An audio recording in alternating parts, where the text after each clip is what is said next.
ابو عبیدہ رضی اللہ تعالیٰ عنہ کو نبی علیہ السلام نے 300 آدمیوں پر امیر جو ہے وہ بنایا اور سیف البحر ساحل بحر کی طرف کا قبیلہ تھا جہینہ ادھر روانہ کیا۔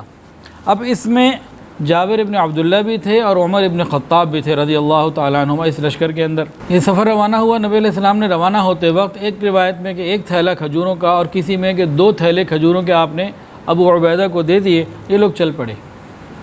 شروع میں تو کچھ کھجوریں سب کو مل جاتی ہیں، چند مل جاتی ہیں ایک دن میں۔ جب شارٹیج ہو گئی نا تو آپ نے کوٹا سسٹم بنا دیا، روزانہ کی 1 کھجور ایک آدمی کو ملتی۔ پیدل سفر، لمبا سفر، اور 24 گھنٹے میں کھانا کیا؟ 1 کھجور، باقی پانی۔ ایک صحابی نے بعد میں پوچھا کہ اس 1 کھجور سے کیا آپ کو ہوتا تھا؟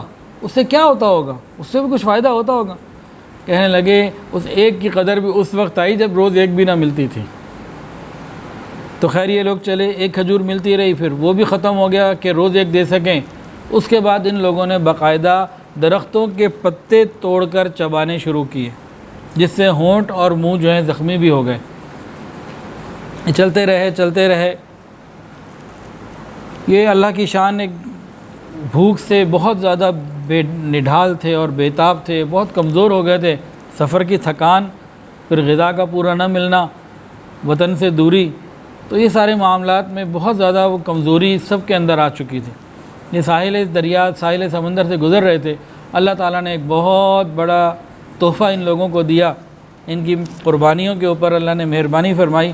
ایک بہت بڑی مچھلی باہر نکل آئی، خود ہی عنبر اس کا نام۔ صحابہ کرام نے اس کو جناب گوشت کو کاٹا اور کھانا شروع کر دیا۔ 18 دن تک وہ مچھلی کھاتے رہے، مچھلی کا گوشت کھاتے رہے۔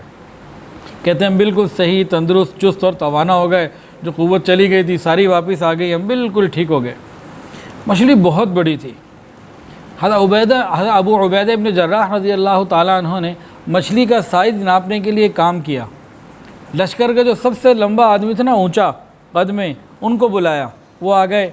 اس کے بعد جتنے اونٹ تھے نا، سب سے اونچا اونٹ منگوایا اور ان کو کہا کہ آپ سب سے اونچے اونٹ پہ بیٹھ جائیں، اور دوسری طرف سے اس مچھلی کی ایک پسلی کو کھڑا کروایا کہ جی اس کے نیچے سے گزرے۔ وہ لمبے قد کے صحابی لمبے اونٹ پر بیٹھ کر اس مچھلی کی پسلی کے اندر سے گزر گئے اور ان کا سر اوپر نہیں ٹکرایا۔ اتنی بڑی وہ مچھلی تھی، اللہ کا انعام تھا۔ اب صحابہ نے چلتے ہوئے کچھ گوشت ساتھ بھی رکھ لیا۔ اب یہ لوگ خیر مدینہ طیبہ آ گئے۔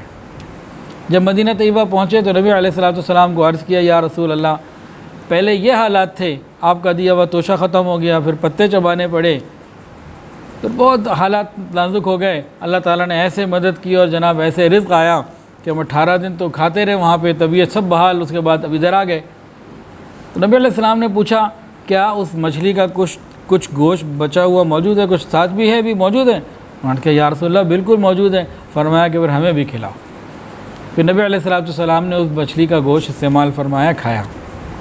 یہ اللہ تعالیٰ کا انعام ہوتا ہے جو محنت کرنے کے اوپر اللہ تعالیٰ عطا فرما دیتے ہیں۔ ویڈیو کے نیچے سبسکرائب کے بٹن پہ کلک کریں، بیل کے آئیکن پہ کلک کیجئے تاکہ ہر نئی ویڈیو کی نوٹیفیکیشن آپ کو مل جائے۔